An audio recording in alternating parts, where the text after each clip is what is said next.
నమస్తే నమస్తే ఎన్నికల సందర్భంగా మొత్తం ఆంధ్రప్రదేశ్లో గమనిస్తున్నటువంటి వాతావరణం చూసినప్పుడు ఒక పండగ వాతావరణమే కనిపిస్తోంది. అలాగే బాధ్యతగా అనేక మంది ఓట్లేస్తున్నటువంటి సందర్భం కూడా ఆనందకరంగా కూడా ఉందని చెప్పడంలో పెద్ద అతిశయోక్తి ఉండదు.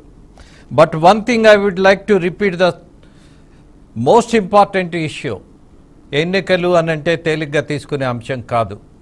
మళ్ళీ చెప్తున్నాము, అనేకమైనటువంటి సందర్భాల్లో ఓటు యొక్క విలువ పదే చెప్తున్నటువంటి పరిస్థితులు. ఇవాళ చివరిగా మీ బిడ్డల భవిష్యత్తు మీద మీకు కనీసం బాధ్యత ఉంటే, అలాగే ఆ రాష్ట్ర అభివృద్ధి కాదు, మీ అభివృద్ధి రాష్ట్ర అభివృద్ధి కూడా, అభివృద్ధికి సంకేతంగా పాలన ఉంటుంది అని భావిస్తే, అది చేయగలిగినటువంటి నాయకులు ఎవరు ఉన్నారు అని మీరు ఆలోచన చేస్తే, ఈ సందర్భంలో ఓటు వేయటం అనేది మనిషిగా మీ బాధ్యతని మీరు మనుషులైతే అదే విషయాన్ని మీరు గుర్తు చేసుకుంటే ఇంత కఠినంగా నేను చెప్పాల్సిన అవసరం లేదు. కారణం అత్యంత ప్రధానమైనది. ఏంటది? మీ పిల్లల భవిష్యత్తు, మీ కుటుంబ భద్రత, అలాగే మీ మహిళలకు ఉన్నటువంటి అనేకమైనటువంటి సమస్యలను తగ్గించేటటువంటిది ఏంటి?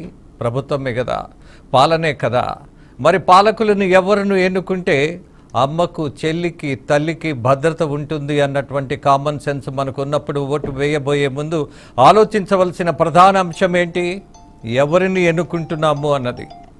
100% మీరు ఎన్నుకున్నటువంటి అభ్యర్థులే రేపు మీ భవిష్యత్తుని, అలాగే మీకు సంబంధించినటువంటి అంశాన్ని కూడా వాళ్ళే నిర్ణేతలు. బట్ ఒక్కరోజు కనీసం 5 నిమిషాలు మీరు ఓటేయడానికి ఇవాళ మీరు ముందుకొస్తే 100% మీరు భావించినటువంటి సమాజం వస్తుంది. బట్ ఆ నిర్లక్ష్యం దేనికి కారణమవుతుందో తెలుసా?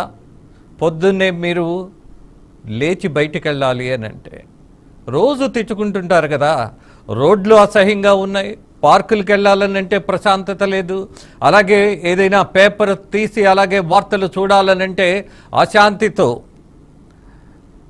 తల్లడిల్లుతున్న పరిస్థితుల్లో ఎందుకు ఈ వార్తలు, ఎందుకు ఈ రాజకీయం, ఎందుకు ఈ పాలన అని ఆలోచిస్తున్నటువంటి మీ అందరికీ ఇవాళ మరీ గుర్తు చేస్తూ, అభ్యర్థిస్తూ ఓటు వేయటంలో నిర్లక్ష్యం చేయొద్దని రిపీటెడ్గా చెప్తున్నా.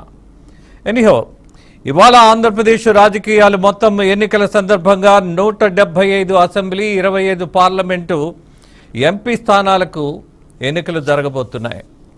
అలాగే 26 జిల్లాల్లో 46,389 పోలింగ్ కేంద్రాలు కూడా ఏర్పాటు చేసినటువంటి సందర్భంలో మరి మీరేం చేయాలి?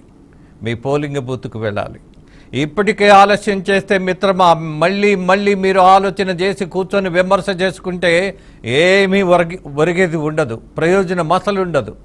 ఇవాళ మీరే న్యాయ నిర్ణేతలు, మీ చేతిలో హక్కు ఉన్నది, మీ భవిష్యత్తును మీరే రాసుకునేటటువంటి కలం మీ చేతిలో ఉంది, అది ఓటు హక్కు. అలాగే మొత్తం ఇప్పటి వరకు జరిగినటువంటి ఓటింగ్ సరళి మనం గమనించినప్పుడు ఆంధ్రప్రదేశ్లో 27% పైగా ఓటింగ్ జరిగింది రాష్ట్రం మొత్తం మీద అన్నటువంటి సమాచారం అందుతోంది. ఇది అధికృతమైనటువంటి ఎన్నికల సంఘం ఇచ్చినటువంటి సమాచారం. అలాగే అనేక ప్రాంతాల్లో ఉన్నటువంటి మా కరస్పాండెంట్స్ వాళ్ళ దగ్గర నుంచి కూడా సమాచారం తీసుకుందాం.